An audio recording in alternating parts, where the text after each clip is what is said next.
All right. Hello, everybody. Thank you for watching and listening to the podcast. Tell me your story. This is your host, Chris Baker.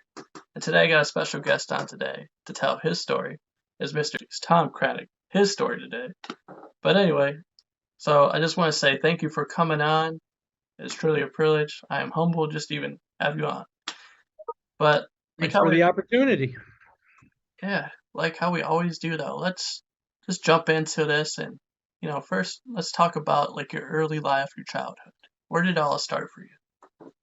I grew up, born and raised in Cincinnati, Ohio. A diehard Cincinnati Reds fan, and it was the late 60s, early 70s. So that's really how I became such a huge baseball fan, is watching the Big Red Machine back in the 70s. Yes. The golden age pretty much, huh?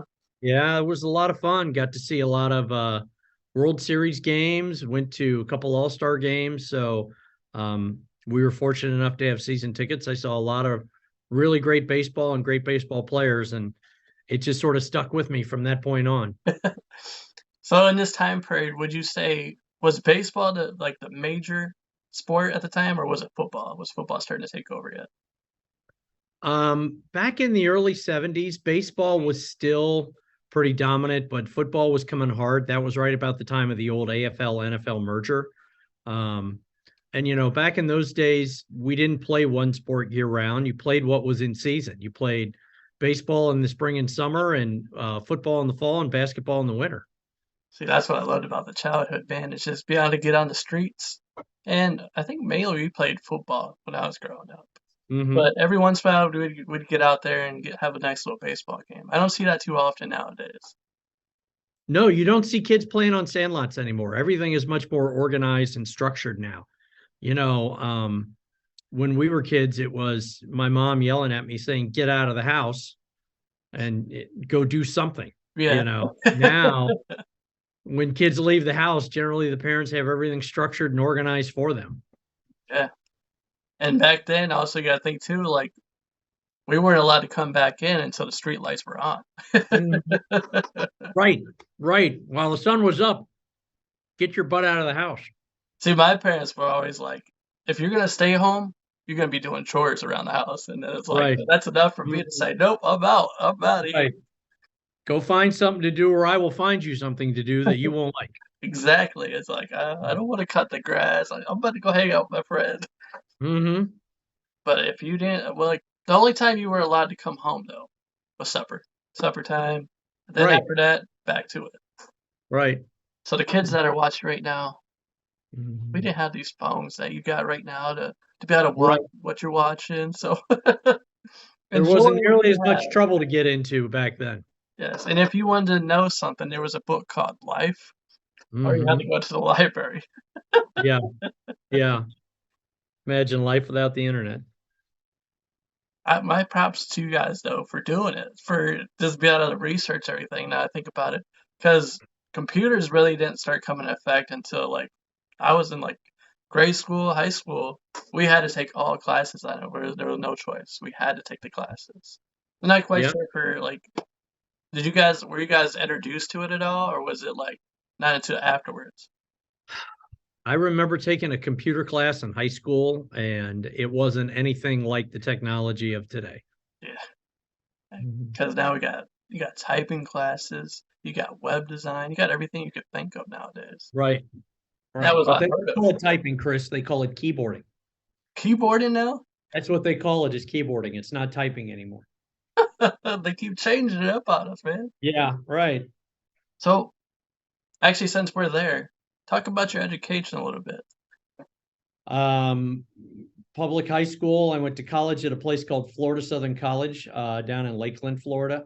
Um, just looking to go somewhere fun, get out of Ohio for a while and sit in Florida. I did a 4-year degree down there, and actually, my original degree and my original career kicked off in TV news. I was a double major in both communications and marketing. And I was fortunate enough in high school that I got an internship working at a TV station in Cincinnati, my senior year of high school, and just fell in love with it, had a ball. So that's how I got launched down that road. That's what I was thinking too, because you grew up around the Reds. So like, what got you into like more into baseball? Was it just always around you, or? Oh yeah, my dad was a huge Reds fan, and a big baseball fan. So we played all the time. Played ever since I was a kid. But then once I went to school, I really got bit by the TV bug and really enjoyed that. And I did that for about 10 years, producing TV news. Hmm. So how long were you in that before you started jumping back into baseball? Well, I've had several different careers, Chris. You could say I can't hold a job. Um, I did TV news for about 10 years. And from that, I transitioned into running a video production company in Cincinnati. And I did that for about 12 or so years. One of my clients ended up being the Remax Real Estate Corporation based out of Denver, Colorado. I got connected with them through a friend of somebody I used to work with. And I did a lot of freelance video work for them, traveling all over the country, all over North America. And there was a lot of travel involved. So in 2006, they were building a brand new corporate headquarters in Denver that included a multi-million dollar TV production studio that they were looking to staff out and looking for someone to sort of oversee. And they, what's the Godfather line? They made me an offer I couldn't refuse. So we picked it up and left Cincinnati and went to Denver. And we were out there for about almost 10 years. Now, how was that adjusting from, being from Ohio and going to Denver? I heard it's harder to breathe out there at first when you get there. Yeah, you got to adjust for the altitude. That definitely hits you early on, but eventually you adjust. It's great for your golf game because the ball flies a lot farther. Definitely a key club difference. Um, Denver's a great town. I mean, we really enjoyed living there. Had a great time, but it's different than the Midwest. The comparison that I always make to whether I was living in Cincinnati or now that I'm living in Cleveland, when you meet somebody in a Midwest town, it generally starts with where are you from, as in what high school did you go to? Okay. Did you go to Avon? Did you go to Mayfield? Did you go to Ed's? You go to Ignatius? Because in Midwest towns, the bulk of the people you meet in the population is from there, Yep. is from that area. When we were in Denver on our street, our next door neighbors were Chicago, Boston, California, Minneapolis, Indianapolis, New Jersey. Nobody was from Colorado where we lived out there. There are so many transplants out there that you don't get that strong sense of community in a lot of areas because nobody's got ties or connections out there. Now, what would you say was like the challenges and the obstacles you had to face as you were going to Denver? Moving my seventh grade daughter was not fun. Yeah, She hated it. The day we told her, she burst into tears and started calling all her friends to see if she could move in with them. So that was a bit of a challenge and a bit of an adjustment. Anytime you pick up and move a family of four and a dog, it's got its own challenges, but overall it went pretty well. After about a year or two, our girls were really adjusted, and there were parts of living in Colorado they really liked. I mean, there's a lot of sunshine out there. You don't get this Midwest gray all winter long. Thank you. Yeah, thank God. Yeah, I miss that right now. But again, it's just sort of a different lifestyle out there. And after we had been out there about 9 years, quite honestly, I sort of wanted to get back to this part of the country. So, kind of describe like those first couple weeks of just being in Denver. What was it like? I was pretty consumed with work and a new job, and again, we were building this brand new TV studio, so that was pretty consuming. It's getting your kids settled in school. It's figuring out where everything is. I had been traveling out there for about 10, 12 years prior to moving. So I had a pretty good lay of the land, but my family didn't. Yeah, no idea. You mentioned the altitude earlier. Um, Literally the first weekend we're there, my wife says, I'm going to go for a walk, and puts on her walking shoes and workout clothes. And in our where we lived was at the bottom of this hill. I'm just going to walk up to the top of the hill and back. Well, she was gone like an hour and a half. And she came walking back in the door, gasping for breath. I can't breathe.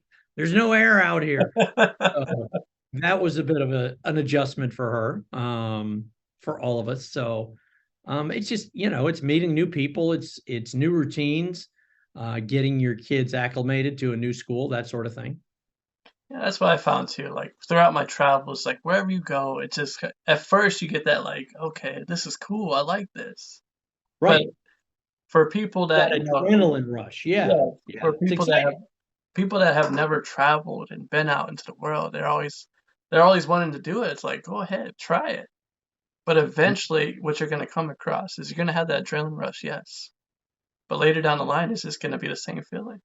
You're going to just, you're going to get comfortable, and eventually you're going to want to go somewhere else. That's how it works. You're going to fall into your routines, or you're Yep. going to find new routines. And that's really what it is. And once that happens, man, whew.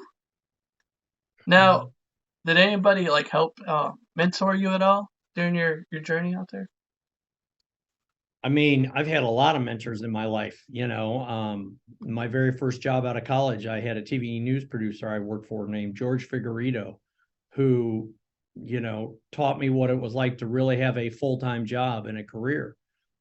He was fabulous and very, very helpful.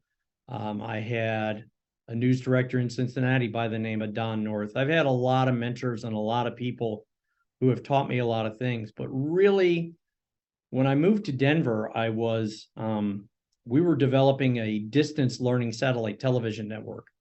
So we were training real estate brokers and agents all over North America and to some degree around the world on how to run their business. And so we went out into I guess you would call it the self-help, personal growth and development space. And I met so many people who taught me so much about, you never grow until you get out of your comfort zone. You were talking about the move and the transition, and really getting out of your comfort zone and pushing yourself and testing yourself. Um, that was really impactful. Those 9 years I spent out there and being exposed to those people and their perspectives was hugely influential on me. Now, as you were starting this new TV station, this media station, what was it like just when you got like big names on the show? How did it feel to you at first? Were you kind of like starstruck at first, or were you just like, Well, yes? I mean, I wasn't really from that space, so I really wasn't wowed by him because You didn't know who they ignorance were. is bliss. I didn't know who they were. I worked with a gentleman named Brian Buffini who was hugely impactful on me and the course of my career. But I had never met him before. I had never heard of him. So it wasn't, they were in a specific space of real estate, but the lessons they were teaching applied across business. And how long were you out there, you said? I was out there about 9 years, a little So over what was it 9 years. like? What was it like when you came back? I mean, it was nice to get back to the Midwest in some ways, to be able to meet people. When I came to Cleveland, I knew nothing about Cleveland. And when you move back into a Midwest town with the dominant population being people who've been born and raised here, it's very helpful. Hmm. They know everything and they teach you all these things about, here's a good neighborhood to live and here's a neighborhood you don't want to live in. Yeah. All the local customs, the whole Cleveland East Side, West Side thing. I had never heard of that until I moved here.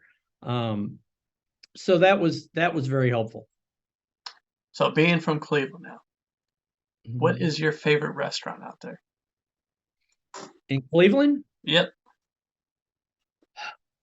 boy, if I'm looking for a good steak on the West Side, I go to Cabin Club in Westlake. They're Yeah. really awesome. Yeah. Uh, my wife and I like a little Mexican place called Don Ramon's. It's Yes. also in Westlake. Yes. When we moved here, we moved to Westlake. So that's really where we sort of got incorporated. We live in Avon Lake now, but um, Westlake was really sort of the first place we lived and where we connected with a lot of early places. You know, it's kind of funny that you say that. Like a lot of people that work in Cleveland tell me that they do work in they live in Westlake. Is that like just a normal thing out there? I mean, we were going to be working in Avon, and Westlake was close, and we Yeah, that found a makes place, and sense. it was pretty easy. So, So how long was it before you started, running the Lake Erie Crushers? I was in Denver working for Remax, and enjoying it, and things were going well. The company at the time was privately held, and we went public. I want to say it was like 2014. We went from a privately held to a public company. Everything changed. And when it was privately held, they did things for the right reasons. And if you've ever been involved in a transition from a privately held to a publicly held company, the whole approach changes. And I was becoming frustrated with it and didn't like the direction it was going. So I started researching minor league baseball. It's one of the things you get online and you start digging into the internet, something we couldn't do 40 years ago. Wouldn't it be cool to own a baseball team? It'll never happen, but wouldn't it be cool? And the more I dug into it and the more I researched it, it started to become more attainable and something I could really achieve. And so we attempted to buy a team up in Traverse City, Michigan, because we're familiar with that area a little bit. That deal didn't go through, but at the time I got through that process, I got to know the commissioner of the Frontier League, and he suggested I take a look at Lake Erie. I said, well, the team's not for sale. And he said, well, anything can be for sale for the right price. Oh. So we started a conversation with the former owner of the team, and it took about 8-10 months, but we got a deal done. And I've been here since late 15, early 16. February of 16 is when we closed the deal.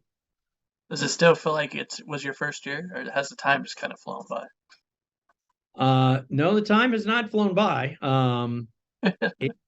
It's been a process, but I will tell you that, we did 16, 17, 18, 19, and things were very much trending in the right direction.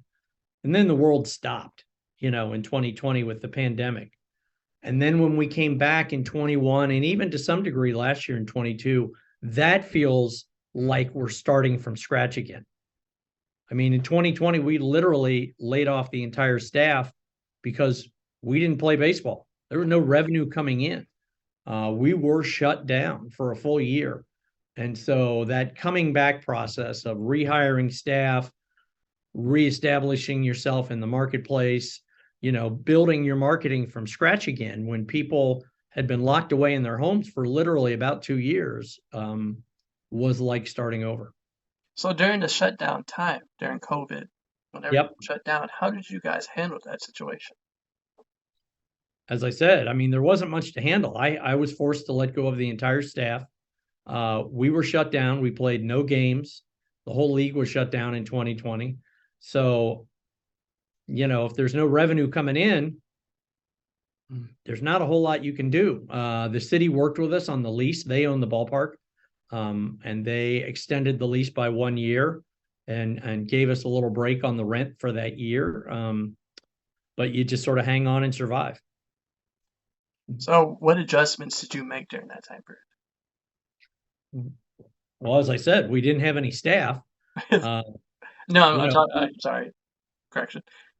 As you started coming back, as things started coming back out. Well, most of the adjustments we had to make some of them were forced on us.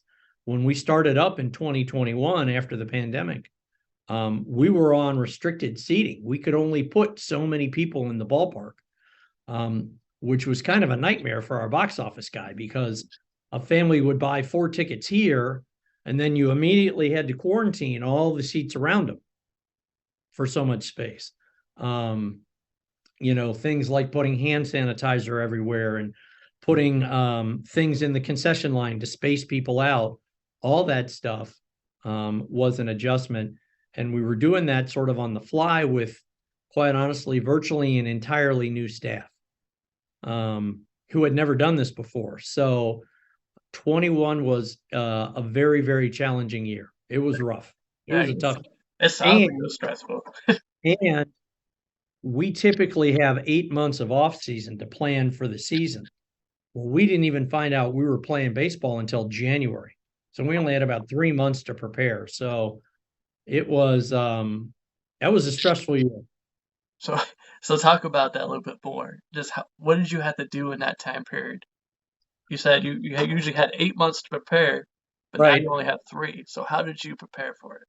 You had to scale things back. We used to in prior to the pandemic, we had done a craft beer festival every year. We had done a celebrity softball game every year. We had done a lot of other events other than just Crushers baseball. We didn't have time to do any of that. It was strictly focused on, okay, we've got to host 48 baseball games. How are we going to do that? And all the other stuff. Our team shop was virtually empty half that season because we couldn't get merchandise because of all the supply chain issues going on. Most of the adjustments we made were forced upon us, as I would say, due to the pandemic. Supply chain was a huge problem. Can we get baseballs? That was a challenge. That sort of thing. So like everything was, yeah, it just sounds like everything was a challenge. Baseballs, you had to get bats, Our new players clothes. all live with host families. Well, we had to make sure every player was vaccinated, or they couldn't stay with a host family. Wow. There were no options there. So how did you keep everybody like just calm and relaxed during that time period? I mean, you just sort of deal with things as they come up. I mean, coming from a background where I worked in TV news every day, where every day you had a live deadline, or you're going live with a show at 6 o'clock, ready or not. Um, you don't really get too worried about things. Okay, you're going to survive the day. Um, we used to have a line in TV news that it's not brain surgery. Nobody's going to die if you screw up a TV show. Well, it's a baseball game. Okay, and if we overcook the hot dogs or spill the popcorn or screw up somebody's seats, we'll get them a new seat. It's not the end of the world. Mhm. Do you guys have a lot of complaints or like the whole season? What was going on? Um, we had some. Yeah. I mean, there were some bumpy moments where we didn't get tickets right based on the having to space people out, or the other real challenge we had in 2021 was staffing. Labor was, and that's still a problem today. Finding people to work is really, excuse me, our number one challenge today. So, the concession lines were longer. I'm sorry you have to wait. You know, Yeah. if if you have a kid at home that's looking for a summer job, maybe they should come out here and work, and your wait will be shorter. Now, So did you also have to get a whole new roster? yeah, Like but you have to kind of go. we turn over the roster quite a bit in this league. Okay. I'm Yeah, not really that familiar with the Lake Erie Crushers. most of the players on our team are either college guys who didn't get drafted by a major league organization, or guys who have been drafted and been in a major league farm system, like with the Lake County Captains or the Akron Rubber Ducks, and they get released and they still want to play. They think, I'll go to an MLB partner league, what used to be known as indie ball, and I'll put up big numbers and I'll get re-signed. And some of them do. We average 3 to 5 guys every season who get signed into a minor league or into a major league farm system. So, there's plenty of guys who are still chasing the dream of being a big league ball player. So that was not as big a problem. Now, does that ever get tough for you at all? Because you start seeing players grooming and becoming really good, and you're seeing them develop. And then when you have to, like, they get to that point where they're ready to move on, does that ever, like, tug at you a little bit? You're like, no! Well, I mean, you have to know, our space in the baseball ecosystem, for lack of a better term. I mean, nobody grows up thinking, I want to win a Frontier League championship. True. Okay. Everybody is here to get to the major leagues. That's why they're here. That's why we exist, to give these guys an opportunity to get to the next level. people have often asked me, what's the best part of owning a minor league baseball team? It's that moment when you can tell that kid, call him into your office and say, pack your bags. He thinks he's getting released, and you say, your contract just got bought by the Cleveland Guardians or the Cincinnati Reds or the Chicago Cubs. I mean, that's a lifelong dream fulfilled for that guy. Heck yeah. And he floats out of your office. And I mean, that is just one of the coolest moments ever, until you realize there goes my best player out the door. Damn it. And you look at your manager and say, okay, go find another one like him, only better. Now, do you But ever? that's why they're here. That's why they're here. Do you ever scout anybody like in the local area? How's that work out? You know, when I bought the team, I'm running a business. I am really not involved with the baseball. The way it works in the Frontier League is your on-field manager is sort of your player personnel director, or your traditional GM that you think of. So I don't really get involved in the baseball too much. There better be people who know more about baseball than me running the baseball, or we're in trouble. All right. You got to know what you're good at and what you're not good at. So, for the people that are listening right now, watching, give us kind of a taste what it's like running the minor league baseball team. I mean, there are parts of it that are great. You know, when you're out here on a game day and the stands are full and they're watching a ball game, and they're having fun, it's awesome. It's the greatest job in the world. There are days that it's a grind, you know, that things aren't going right, or you're losing a sponsor, or you're losing baseball games. You know, you're in the middle of a 6-game losing streak. It's not very fun. It's very frustrating. And there are things we control and things we don't. You try and fix the things you can, but there are things out of your control. So from a business aspect, one of the very first things I learned was, and this is going to sound weird, we're not in the baseball business. We're in the affordable family entertainment business. That's what we sell, and that's what we market. 90% of the people who walk in this ballpark can't name a player on our roster, don't know if we're in first place or last place. And they're going to go home in the 7th inning, and because their kids are tired and the game may be tied and they don't know if we won or lost. And quite honestly, they don't care about any of that. Why they're here is to have a fun night outside in Northern Ohio in the summertime that doesn't cost them what it costs them to go downtown. I mean, I'm as big an MLB fan as anyone, but to take a family of 4 down to a Guardians game, you're going to drop $200 or $300 easy. And you can get that same experience out here, not the same level of play, for less than $100. And Major League Baseball, God love them, has priced themselves out of reach for a lot of people. I'm also thinking at the same time too, you get the chance that you could actually see one of these up and coming stars end up playing for like the Guardians or the Cincinnati Reds. And how awesome would it be just to say, yeah, I went to one of the Lake Erie Crushers games when he was playing there, when he was playing for them guys, before he got drafted or signed to the Guardians. So we had last year, for the first time since I bought the team in 2016, we had one of our former players make the major leagues. Kid named Jared Koenig, who pitched for us in 19, and then got signed by the Oakland A's. Last year pitched for the A's. And when they were in town playing against the Guardians, he came back out to the ballpark and visited the team, and we interviewed him on top of the dugout between innings. And I mean, it was really cool. It was a great moment to show that, hey, 3 years ago, this guy was pitching on this field, and now he's pitching in the big leagues. I just think of that too. Like, how many guys have come back to you after they made it to the big leagues and just gave you a simple thank you? Yeah. Mm-hmm. Do you get a lot of guys that come back in town and just say thank you, man? Well, I mean, he's the first one that's made the majors. But yeah, most of the players that come through here are very appreciative. We don't, at this level, you don't deal with the egos that they deal with in Major League Baseball, because if you're playing on this field for the Crushers, someone has told you you're not good enough. You either didn't get drafted or you were in a major league organization and got released. So they've all been humbled, so to speak. Okay. So quite honestly, when they come to us, they're just grateful for the opportunity. They want to play. All right. And if it signs off, as we're still talking, just click start. We'll just keep going. Okay.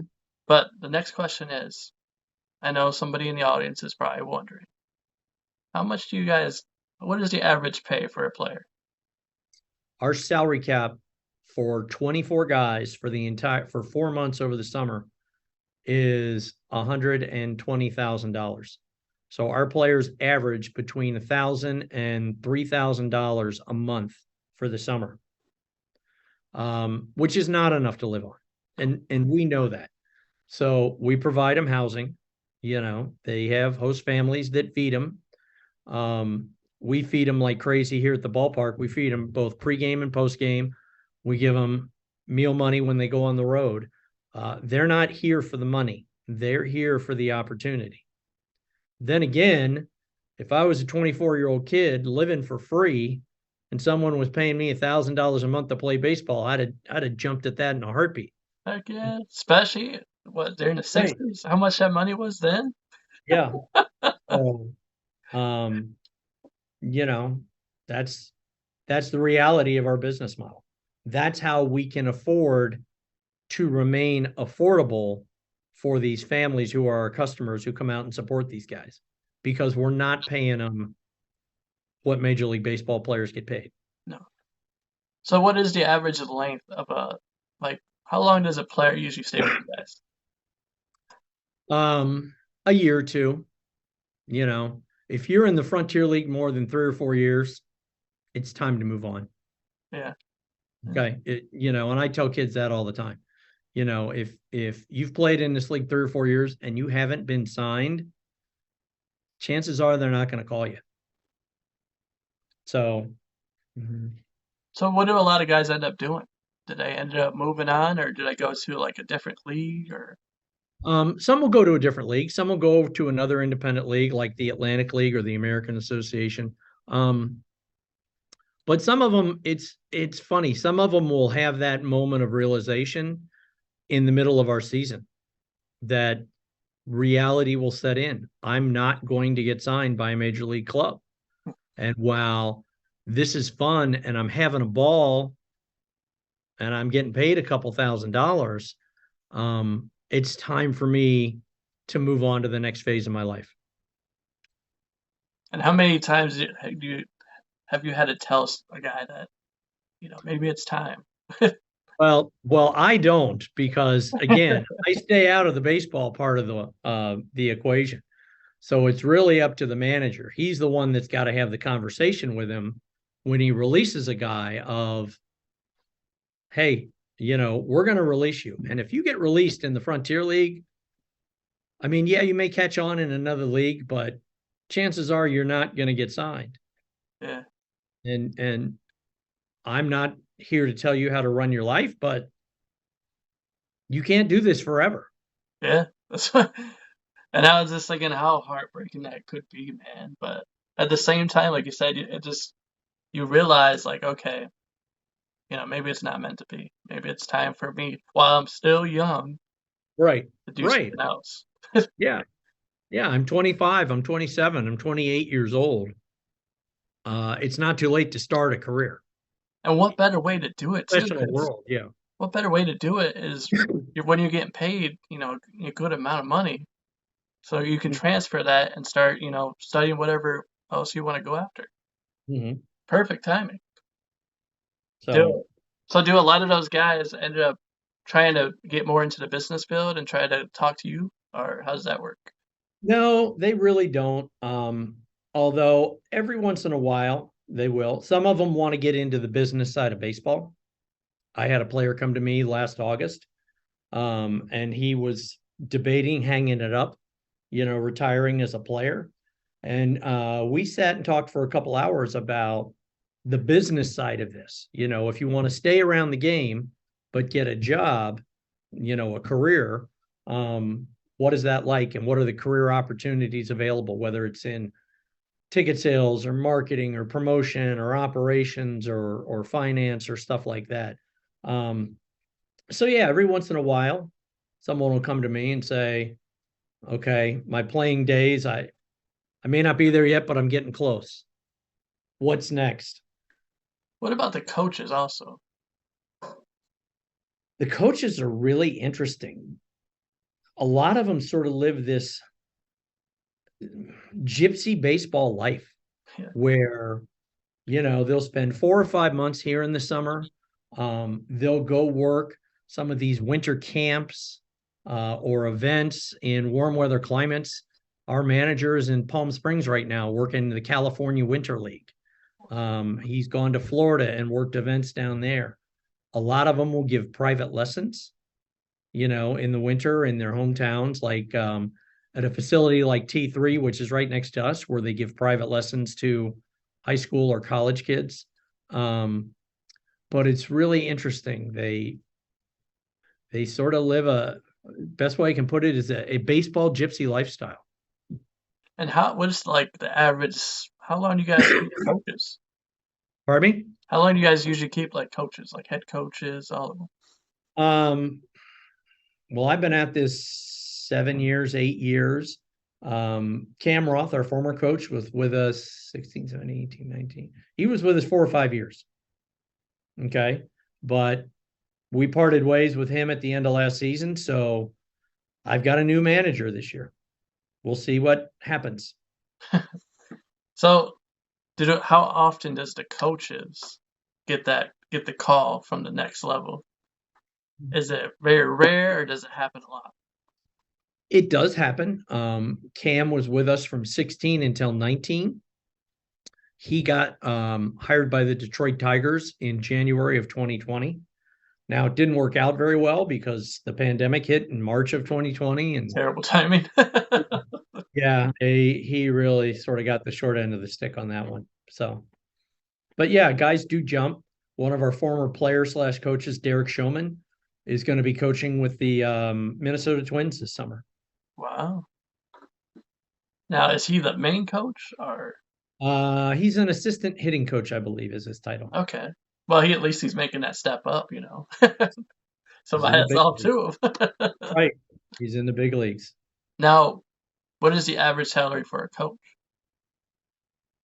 We don't share that information with the other teams. Okay. So I couldn't tell you what some of the other coaches are making. Hopefully more than the players. Oh yeah. They're making more than the players. So, okay, let's go to the business side. Just tell me more about, running a business, what it's like. I know you've told me a little bit already, but. Well, that's really more where my focus is. This organization.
right, we're Back from the commercial break, everybody. As we got back. off, before we left for the commercial break, we were talking about, Tom was beginning to tell us about what it's like running a business. Well, the business side of minor league baseball is really based around three areas: ticket sales, corporate partners or sponsorship advertising sales, and food and beverage. I mean, there are other sources of revenue in our business, but those are the big three. And it really all starts with ticket sales. If you don't have ticket sales, you're not going to have concession sales. And if you don't have enough ticket sales, your sponsors aren't going to stay with you very long because they're paying for exposure to as many people as possible. So those are the things you really focus on. Marketing, corporate sponsorship, advertising sales, whether it's signs on the outfield wall, signs on the concourse wall, promotions, marketing on our website, all those different areas is a big focus for us. And then ticket sales. And the key to ticket sales is really selling group outings. That's a huge part of what we do because it's much easier to find one decision maker for a group who can bring 100 or 200 or 50 people out, as opposed to calling up Joe and Mary Smith and saying, hey, you want to buy 2 tickets to a game tonight? Yeah. And then it's offering good food and beverage on your concessions menu, quality stuff that's affordable.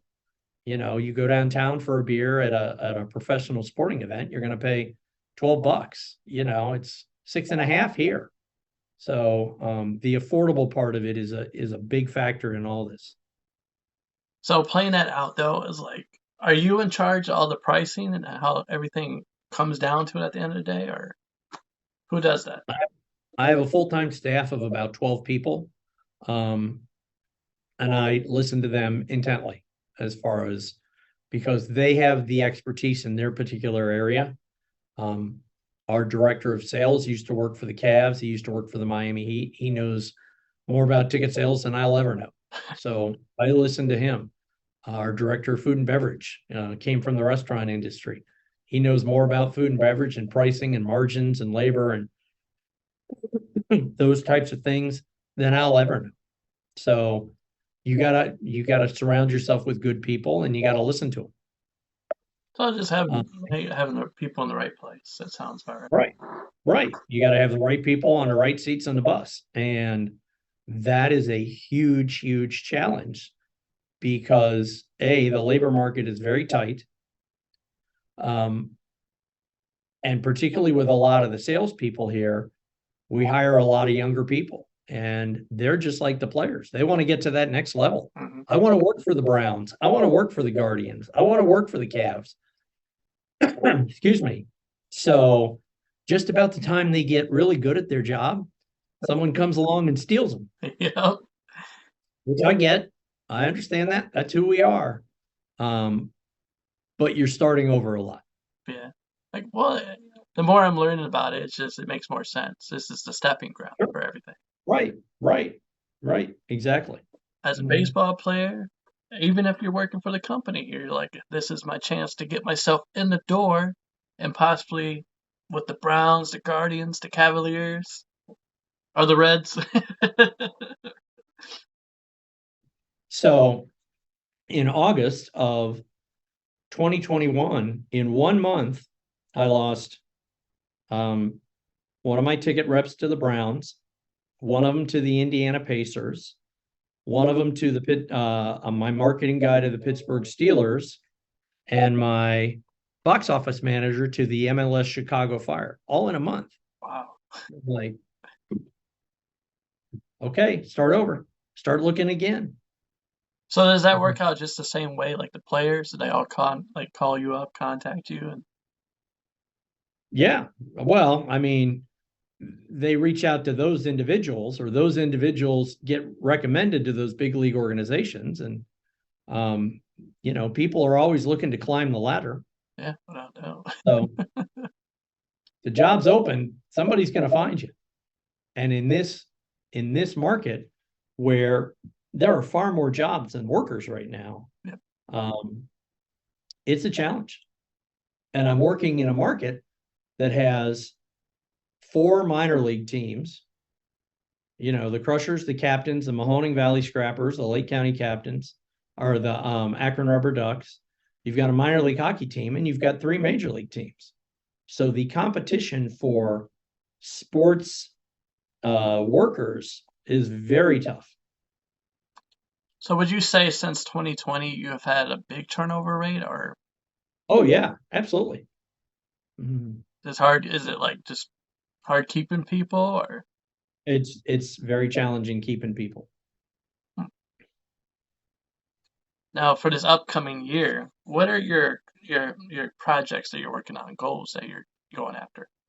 The big change this year is we're getting a new video scoreboard, which is really exciting because we've never had a video board in the ballpark.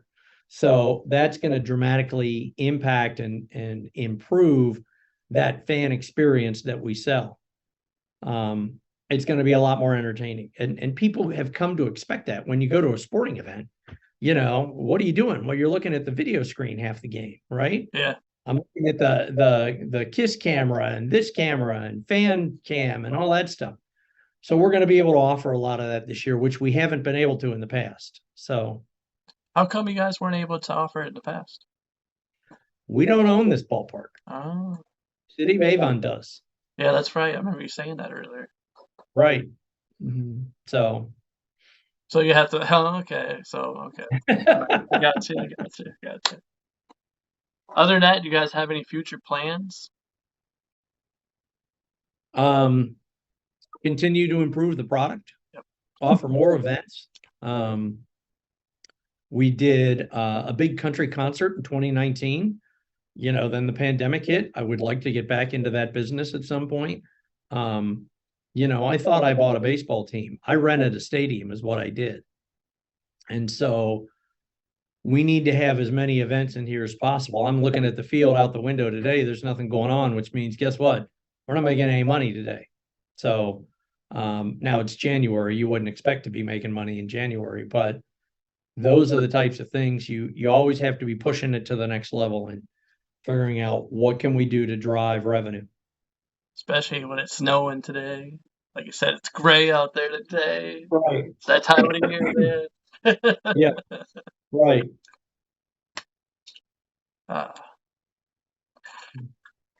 What was your guys' record last year in baseball? I don't even know.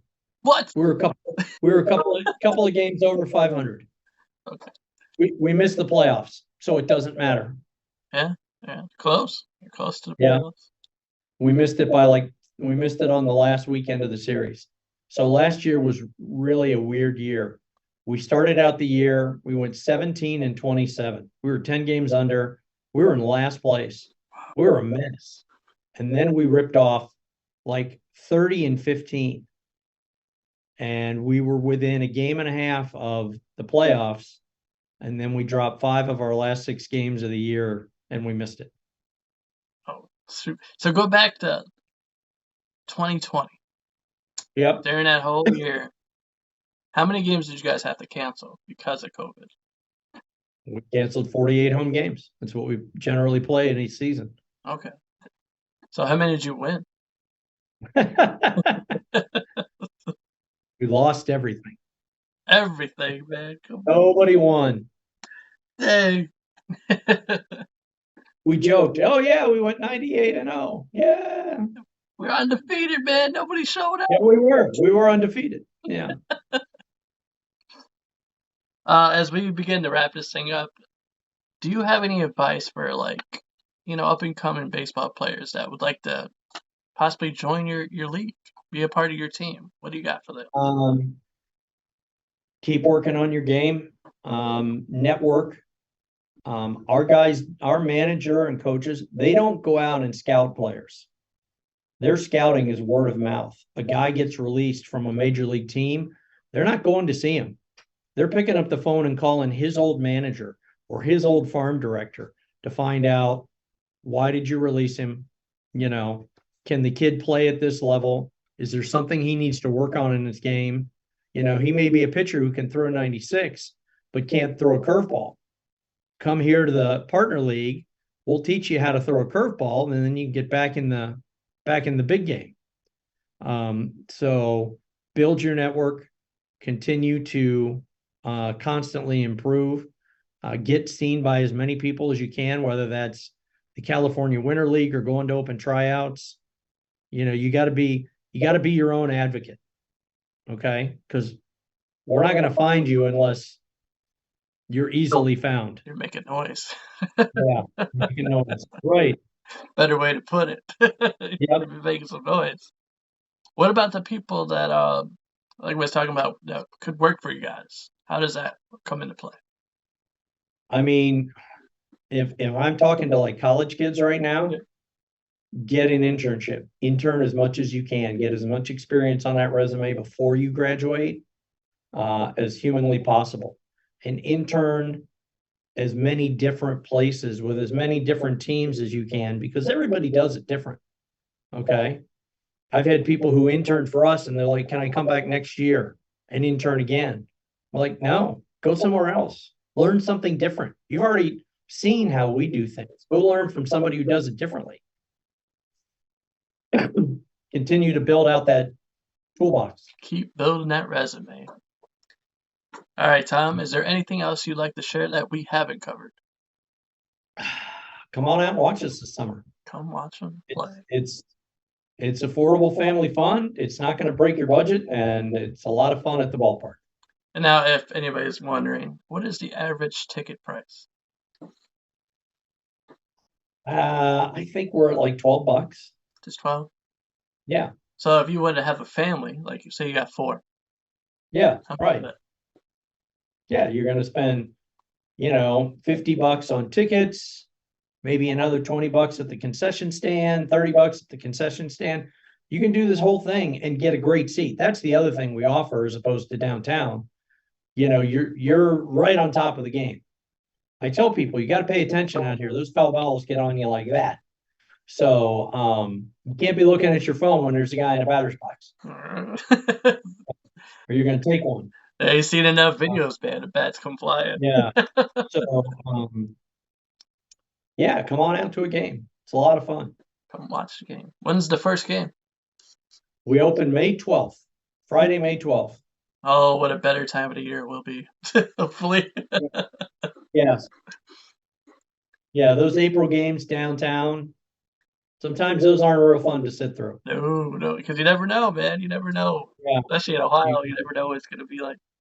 You could get snowed out very easily. Thinking about Denver and stuff, you're probably like, how was the weather out there actually? It's nice. It's very nice. We got a ton of snow. We're over here on the west side, so we don't get as much snow. Man, Denver got a ton of snow, but you got a lot of sunshine. I miss the sunshine. Yeah, especially this time of the year. All right, Tom, I just want to say thank you for coming on. It's truly an honor and just humbled just to have you on, just to hear your advice. And I know without a doubt, whoever's listening and watching right now, that they learned a lot. I hope so. And I hope Chris, I appreciate the opportunity. Good luck to you and your podcast. I got 3 more questions to wrap us up. Okay. We're done. Just random silly questions. The first one, dog or cat? Pardon me? Dog or cat? Dog. If you could travel anywhere in the world, where are you going? Australia. Haven't been there yet. Any reason why? The bucket list. Just haven't gotten there yet. Okay. Now, if you weren't in the baseball league, where else would you go? I would probably be in some form of the event business. I like live events, the background in TV, putting on a show, putting on an event. All right. Some way, shape, or form. Well, you heard it here, guys. You heard Tom's story. Thank you for watching. Thank you for listening. This is Chris. That's Tom. Or I should say Tim. I'm just kidding. Tom. Thanks for watching. Thanks for listening. Peace out.